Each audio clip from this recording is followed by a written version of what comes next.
Hello students. तो मैं सोच रहा हूँ कि आज आपको आपके फेवरेट साइंटिस्ट कलाम जी के बारे में, अब्दुल कलाम जी के बारे में बताऊं और पर्टिकुलरली उनके बचपन के बारे में बताऊं, उनके स्टूडेंट लाइफ के बारे में बताऊं। और मेरा ख्याल से बहुत सारे बच्चे जानना चाहते होंगे कि आखिर हमारे जो अब्दुल कलाम साहब रहे हैं, इनका बचपन कैसा था, कहाँ इनका जन्म हुआ, कैसे इन्होंने पढ़ाई की और कैसे बड़े होकर के वो इतने सफल वैज्ञानिक और हमारे राष्ट्रपति तक बने, है ना।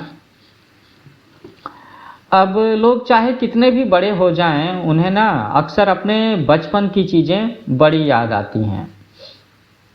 याद करने की कोशिश करो आपको भी कि आपका बचपन कहाँ पे बीता है। आप अपने पुश्तैनी मकान के बारे में बरसों के बाद में भी ऐसे सोच सकते हैं जैसे कि आप उसका ताला खोल रहे हों। तो इसके आगे कहें कि ये ऐसा मकान होता है जहां आपका बचपन बीता, जवानी बीती। कभी वह मकान आपकी दुनिया था जो अब नहीं है ना, पर यादों में तो आपके बचपन का मकान अभी भी बसा हुआ होता है। तो ऐसे ही कलाम साहब चाहे कानपुर में रहें या बेंगलुरु में या फिर राष्ट्रपति निवास दिल्ली में, वो अपने जीवन के स्टार्टिंग फेज को कैसे भूल सकते हैं। तो सच कहा जाए तो जैनुल अब्दीन का घर ताला लगा मकान नहीं था, वह तो ऐसा घर था जिसमें न सिर्फ कलाम साहब बल्कि कोई भी प्रवेश कर सकता था। और वो घर था कहाँ? रामेश्वरम की मस्जिद वाली गली जहाँ उनका बचपन बीता। उसके जीवंत चित्र उनकी जीवनी में अरुण कुमार जी ने लिखे हैं।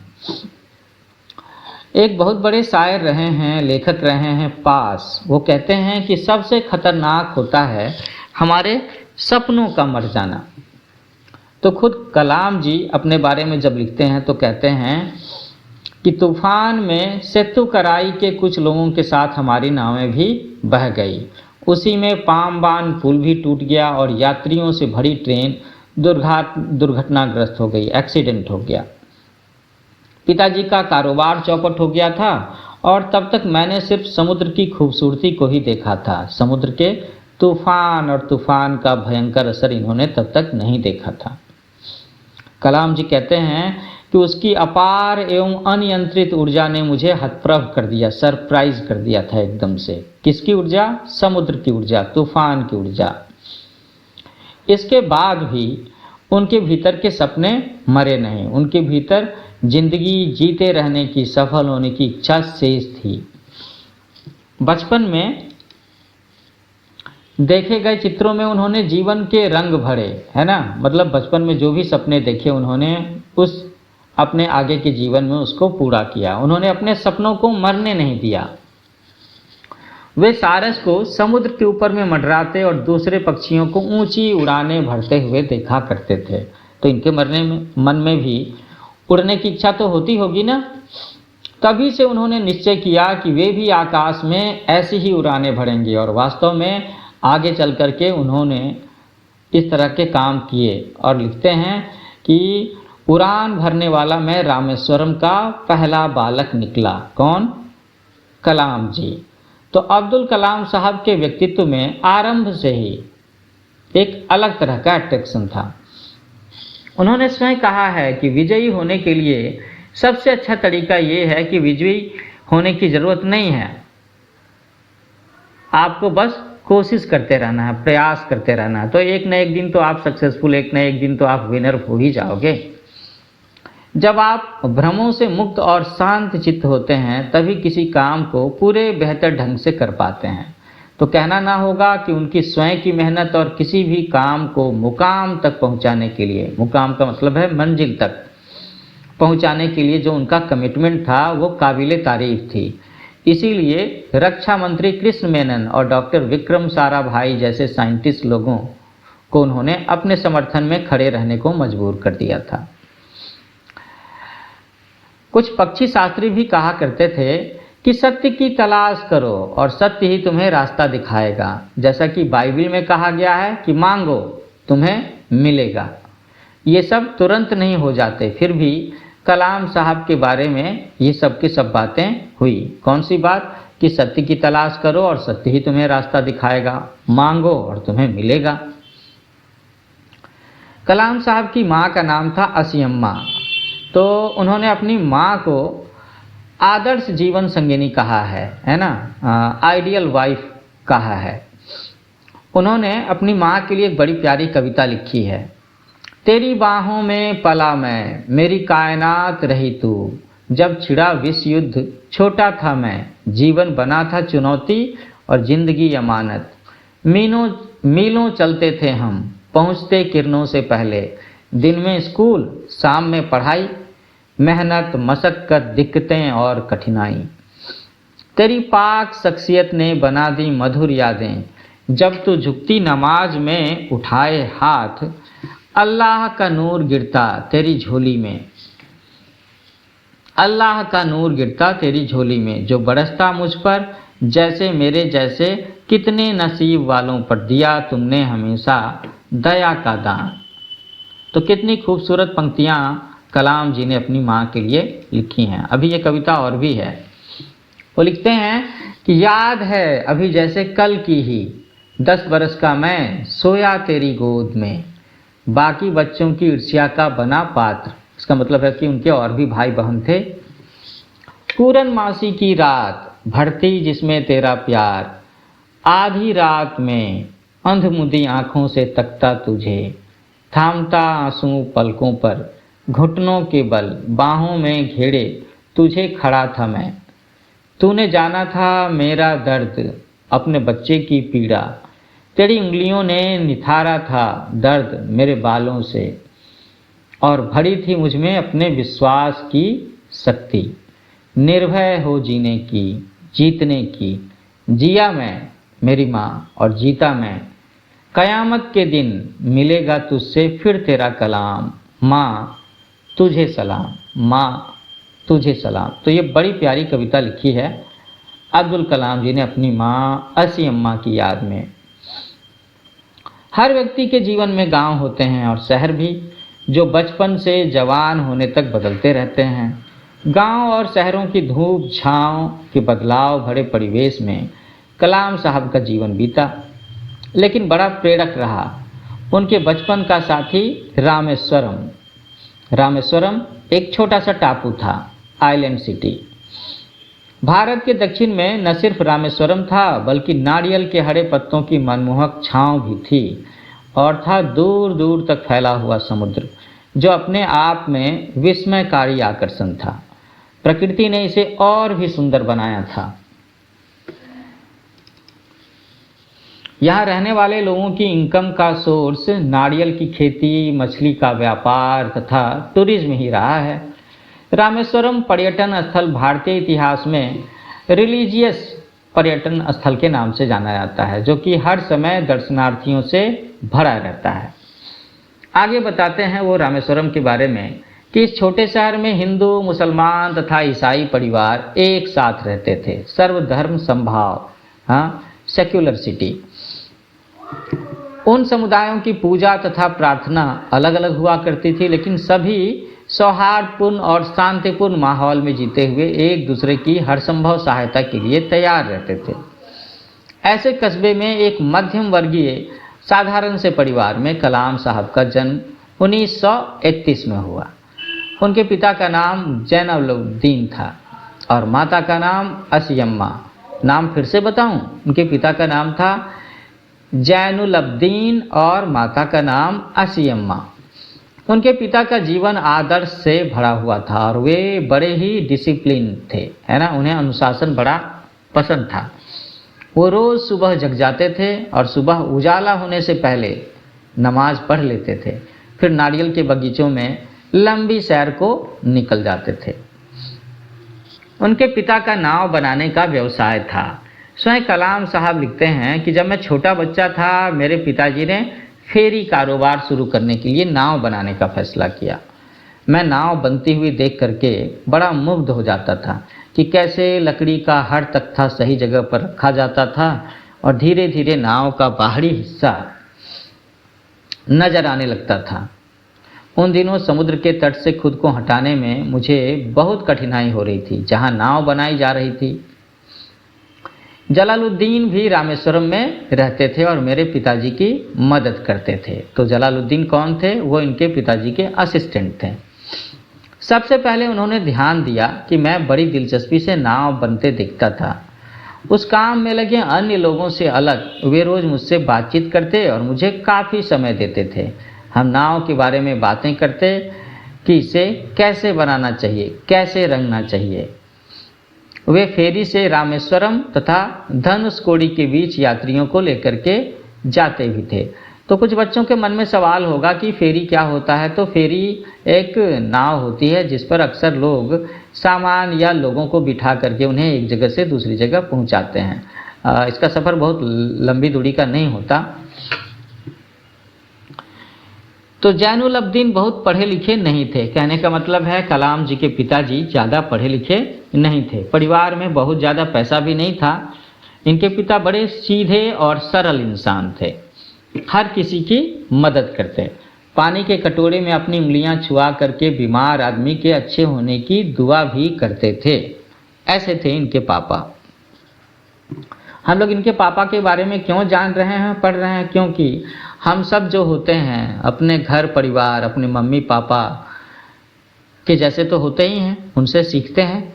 वो हमारे सबसे पहले शिक्षक होते हैं और कई सारी बातें उनके जो स्वभाव का है वो हम बस उनके साथ रहते रहते ही सीख लेते हैं। तो हर बच्चा एक विशेष आर्थिक, सामाजिक और भावनात्मक परिवेश में कुछ वंशानुगत गुणों के साथ में, हेरिडेटरी के साथ में जन्म लेता है। फिर संस्कारों के अनुरूप उसे ढाला जाता है या वह ढल जाता है। कलाम जी को अपने पिताजी से विरासत में क्या क्या चीज़ें मिली? ईमानदारी और अनुशासन। और माँ से उन्हें क्या मिला? माँ से उन्हें ईश्वर में विश्वास और करुणा का भाव, लोगों के ऊपर दया करने का भाव मिला। यही गुण उनके तीनों भाई बहनों को भी विरासत में मिले, है ना।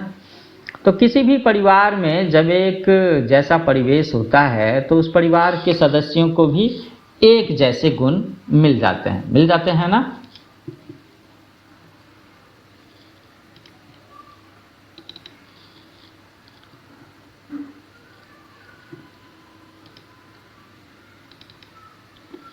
यहाँ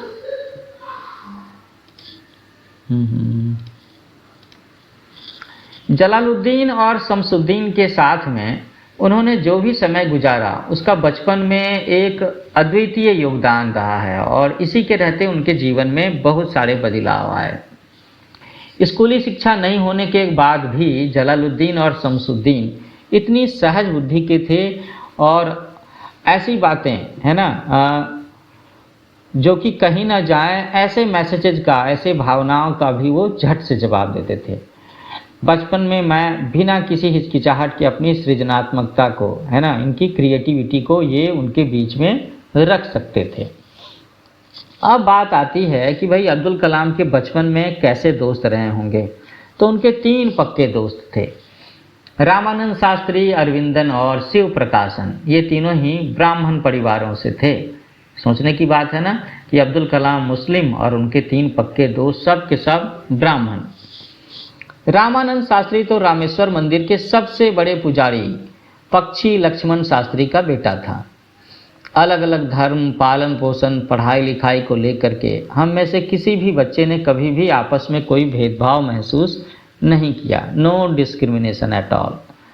इनके बीच में सांप्रदायिक सद्भाव, है ना, पूरी तरह से कायम था। आगे चल कर के रामानंद शास्त्री तो अपने पिता के स्थान पर रामेश्वर मंदिर का पुजारी बना। अरविंदन ने तीर्थ यात्रियों को घुमाने के लिए टेम्पो चलाने का कारोबार कर लिया और शिव प्रकाशन दक्षिण रेलवे में खान पान का ठेकेदार बन गया। हर साल होने वाले सीताराम विवाह समारोह के दौरान उनका परिवार विवाह स्थल तक भगवान श्री राम की मूर्तियां ले जाने के लिए एक विशेष प्रकार की नावों का बंदोबस्त किया करता था। नावों का व्यवसाय तो इनके पिताजी पहले से ही करते थे। अब ये जो विवाह स्थल तालाब के बीचों बीच स्थित था, इसे सब लोग क्या कहते थे? राम तीर्थ कहते थे। ये घर के पास में ही था, कलाम जी के घर के पास में ही। माँ और दादी घर के बच्चों को सोते समय रामायण के किस्से के साथ साथ पैगंबर मोहम्मद से जुड़ी हुई घटनाएं भी सुनाती थीं। तो इस तरह का बचपन था और इस तरह से इनको धार्मिक शिक्षा दी गई। और रोज़ रोज़ माँ और दादी के द्वारा रामायण और पैगंबर मोहम्मद की बातें बताए जाना इनकी परिवार की रूटीन का एक बड़ा ही इम्पॉर्टेंट हिस्सा था। जब वे रामेश्वरम के प्राइमरी स्कूल में तीसरी कक्षा में थे तो उस समय वो 8 साल के थे, है ना। अब्दुल कलाम की उम्र कितनी थी? 8 साल। तब एक दिन एक नए शिक्षक उनकी कक्षा में आए और स्कूल जाते हुए वे टोपी पहना करते थे, जिससे दिखने में ऐसा लगता था कि ये जो बच्चा है ये मुसलमान है। ऐसी टोपी थी। कक्षा में हमेशा आगे की पंक्ति में जनेऊ पहने रामानंद शास्त्री के साथ में अब्दुल बैठा करते थे। अब्दुल कौन? अब्दुल कलाम, है ना। वो हमेशा अपने दोस्त रामानंद शास्त्री के साथ में बैठते थे। कोई बच्चा कक्षा में, क्लास में कहीं भी और किसी के साथ में भी बैठे, इस पर ना अध्यापक को परेशानी थी और ना ही बच्चों को भी। लेकिन जब स्कूल में नए शिक्षक आए जिन्हें कि एक हिंदू लड़के का मुसलमान लड़के के साथ में बैठना अच्छा नहीं लगा, उन्होंने उसे वहाँ से उठा करके पीछे वाली बेंच पर चले जाने को कहा। तो सोचो कि ऐसे में अब्दुल कलाम जी को कितना बुरा लगा होगा जब उस टीचर ने उन्हें अपने सबसे अच्छे दोस्त की सीट की बगल से हटा करके दूसरी जगह, सिर्फ इसलिए कि दोनों का धर्म अलग अलग है, या उस टीचर को पसंद नहीं था कि एक हिंदू बच्चे के साथ में मुस्लिम बच्चा कैसे बैठा हुआ है, तो इसलिए बुरा तो लगना ही था। रामानंद शास्त्री को भी ये बात बड़ी बुरी लगी। तो अब्दुल कलाम को पीछे की पंक्ति में बैठाए जाते देख करके वह काफ़ी उदास नजर आ रहे थे और उसके चेहरे पर जो रुआंसी के भाव थे उन पर गहरी छाप पड़ी। स्वयं कलाम साहब के शब्दों में, स्कूल की छुट्टी होने पर हम घर गए और सारी घटना अपने घर वालों को बताई। ये सुनकर उन्हें भी बुरा लगा। लक्ष्मण शास्त्री ने उस शिक्षक को बुलाया और कहा कि उसे निर्दोष बच्चों के दिमाग में इस तरह की सामाजिक असमानता एवं सांप्रदायिकता का विष नहीं घोलना चाहिए। हम सब भी उस वक्त वहाँ मौजूद थे। लक्ष्मण शास्त्री ने उस शिक्षक से साफ साफ कह दिया कि या तो वे क्षमा मांगे या फिर स्कूल छोड़ करके यहाँ से चला जाए।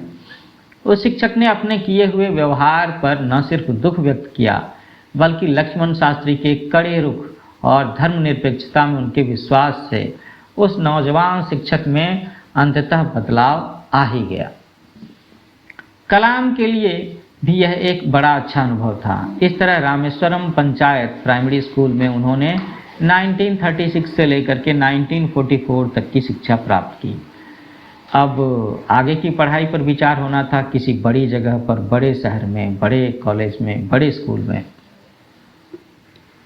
पूरे रामेश्वरम में विभिन्न जातियों का जो छोटा सा समाज था वह कई स्तरों में था।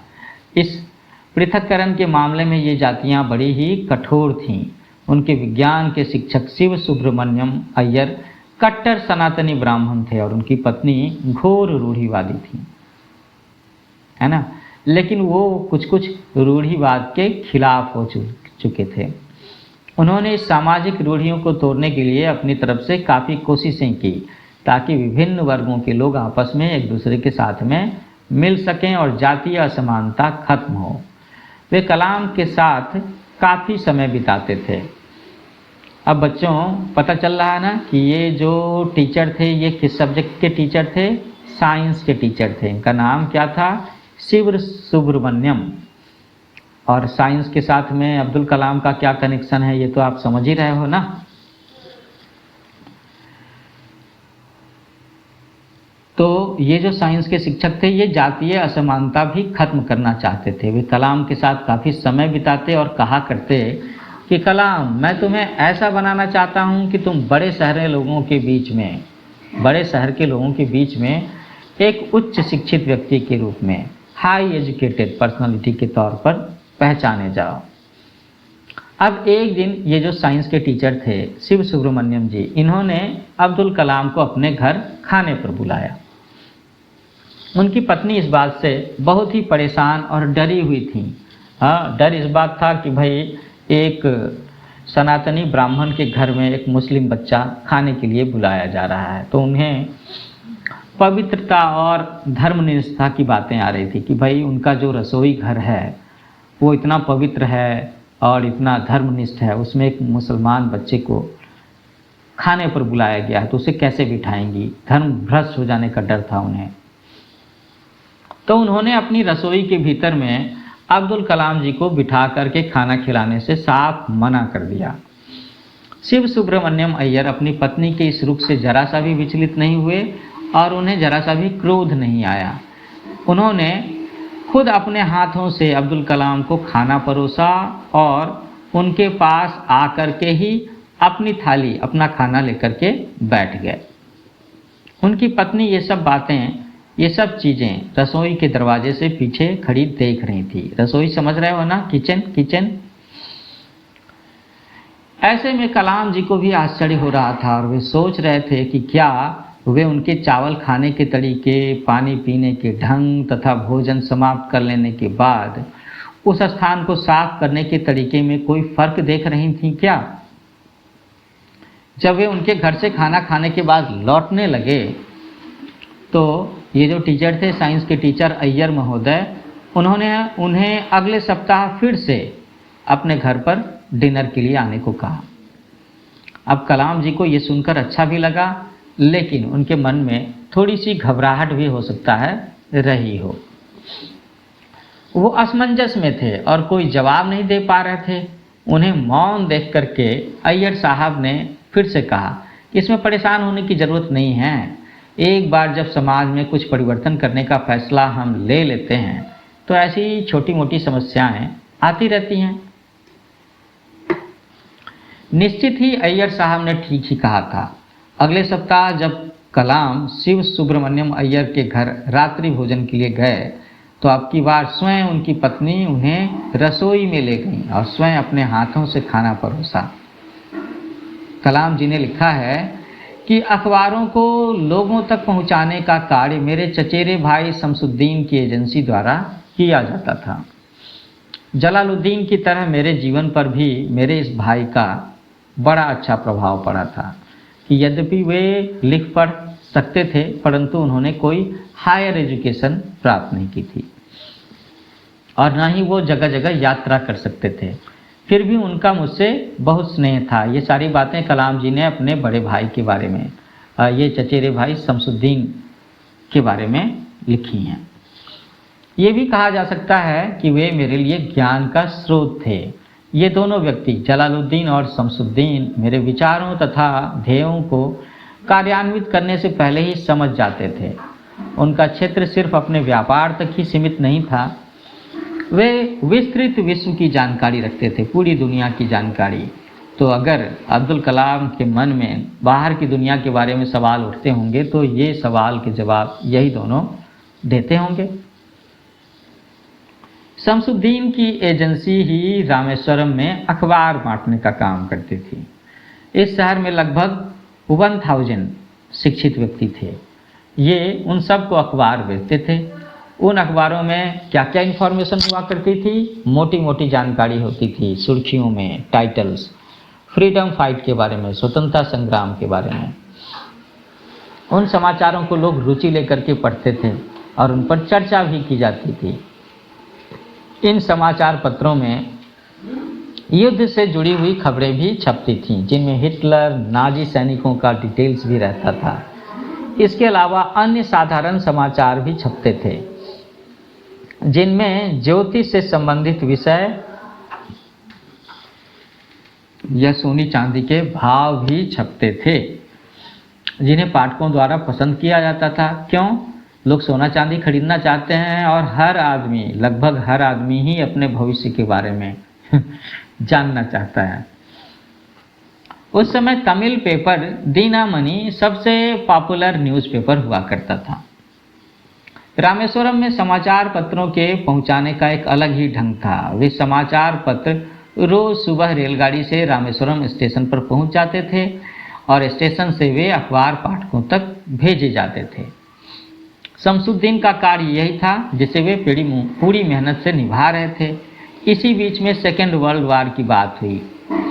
दूसरे विश्व युद्ध की रोज़ की गतिविधियों से हम अवगत हो रहे थे और समाचार पत्रों के वितरण के कार्य ने मेरे जीवन को भी अनोखे ढंग से प्रभावित किया था। किसके जीवन को?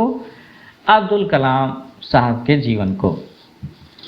लिखते हैं कि युद्ध के कारण स्टेशन पर ट्रेन ठहरनी बंद हो गई। अब वो ट्रेन न्यूज़पेपर वाली इनके स्टेशन पर नहीं ठहरती थी, वो पास कर जाती थी। अब ऐसे में शहर के लोगों को न्यूज़पेपर कैसे मिले? किस तरह से अखबार वहाँ पर अखबार के गट्ठर गिराए जाएं, रखे जाएं और फिर आगे का डिस्ट्रीब्यूशन हो। तो शमसुद्दीन ने एक सलाह दी कि अखबारों के बंडल तैयार रखे जाएं, अखबार के बंडल तैयार रखे जाएं। गाड़ी रामेश्वरम धनुषकोडी मार्ग पर पहुंचे तो अखबारों के बंडल स्टेशन पर फेंक दिए जाएं।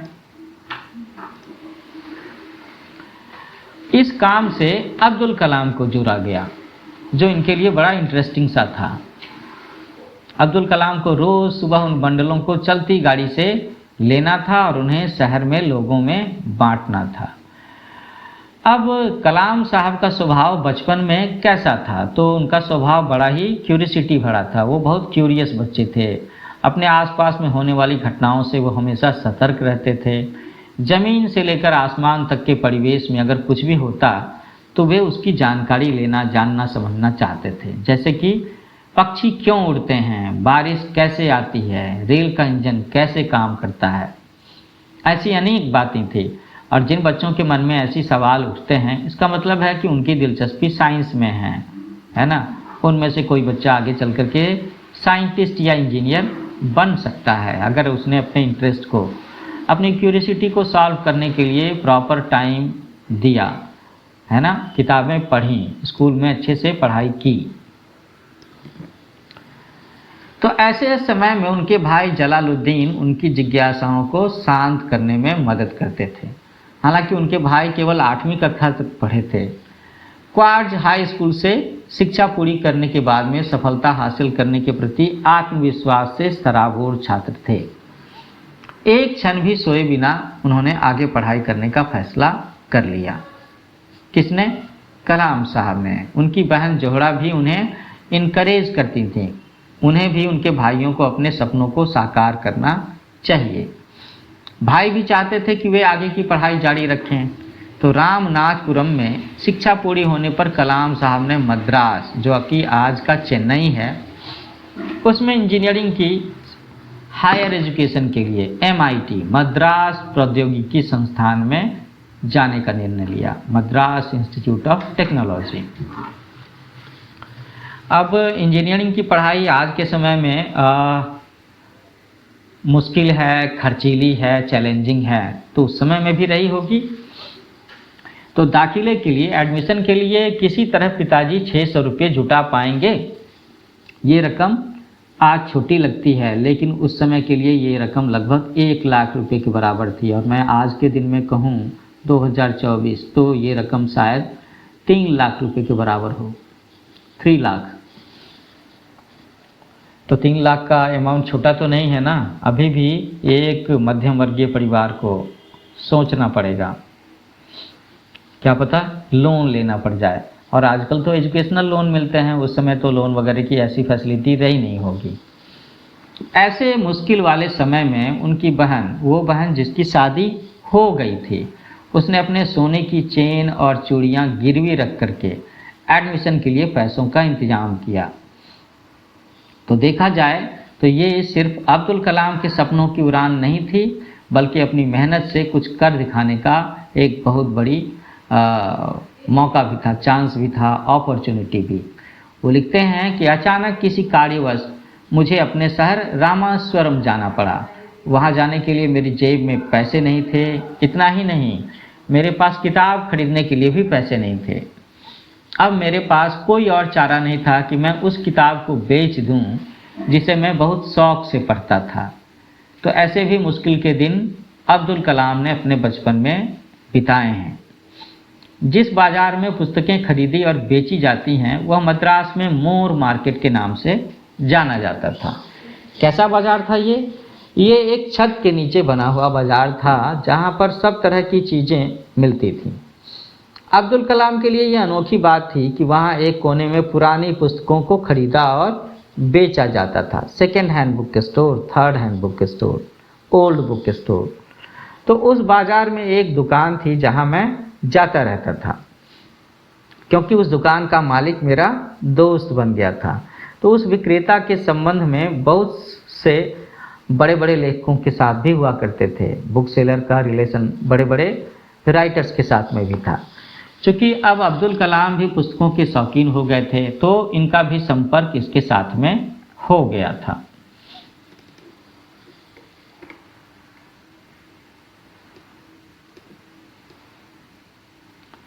तो अब्दुल कलाम जी कहते हैं कि उन्हें भी इस बुक सेलर के जरिए रोचक और ज्ञानवर्धक पुस्तकें पढ़ने को मिल जाती थी। मैं उस पुस्तक विक्रेता के पास जब रूसी पुस्तक बेचने आया, ताकि मैं अपने घर जाने का खर्चा निकाल सकूं, तो मैं मन ही मन बड़ा दुखी था। मैंने बुझे हुए मन से उससे पुस्तक बेचने को कहा, तो वो समझ गया कि मैं मन से उस पुस्तक को बेचना नहीं चाहता। तो इसके बाद उसने एक सजेशन दिया जो अपने आप में बड़ा ही यूनिक सजेशन था। उस सुझाव ने अब्दुल कलाम की परेशानी को सॉल्व कर दिया। उस बुक सेलर ने बड़े ही सरल भाव से कहा कि क्यों ना मैं इस पुस्तक को गिरवी रख करके चला जाऊं, है ना, गिरवी रखना, रेहन रखना। इसके बदले में वो पुस्तक विक्रेता मुझे पूरी कीमत देगा, और जब मेरे पास में, मेरा मतलब है अब्दुल कलाम के पास पैसे हो जाएंगे, तो वो ये पैसे चुका करके इस किताब को वापस ले जा सकते थे।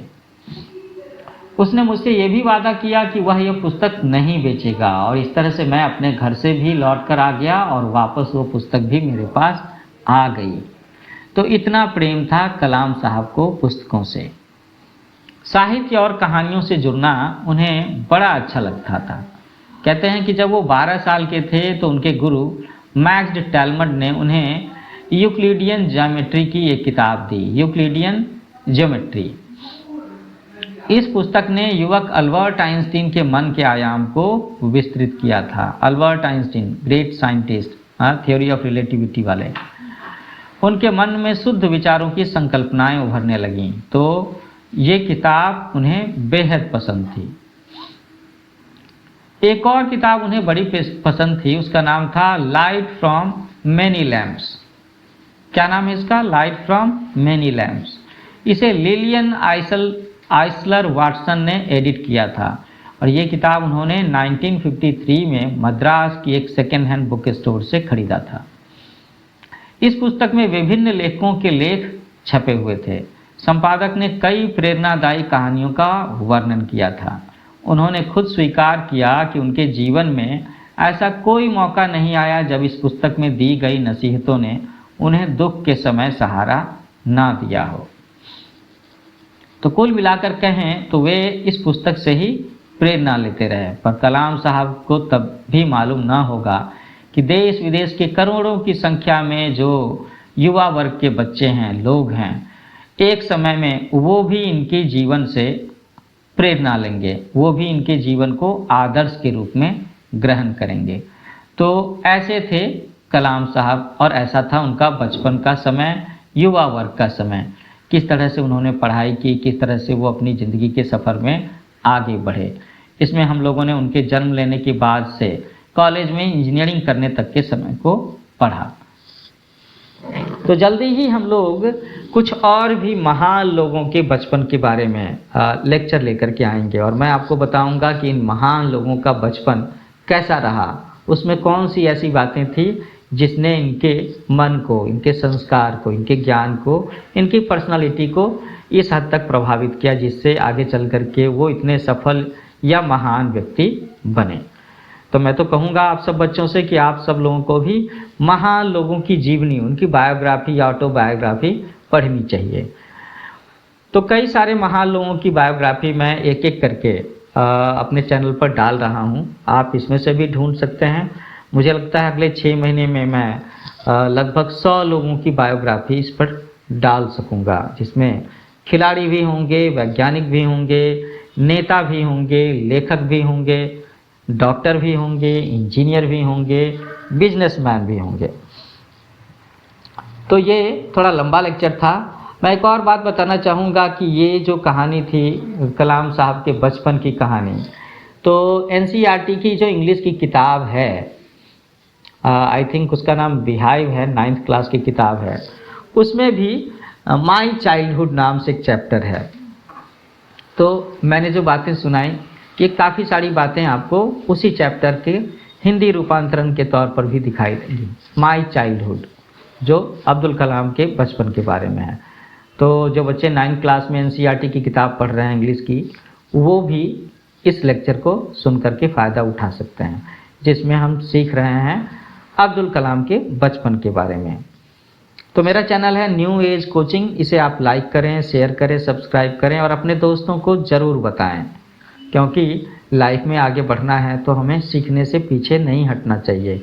जहाँ भी सीखने का कुछ मौका मिले, किसी महान आदमी की जीवनी से सीखने का मौका मिले तो कितना अच्छा होगा। तो जल्दी मिलते हैं। Happy learning with new age coaching.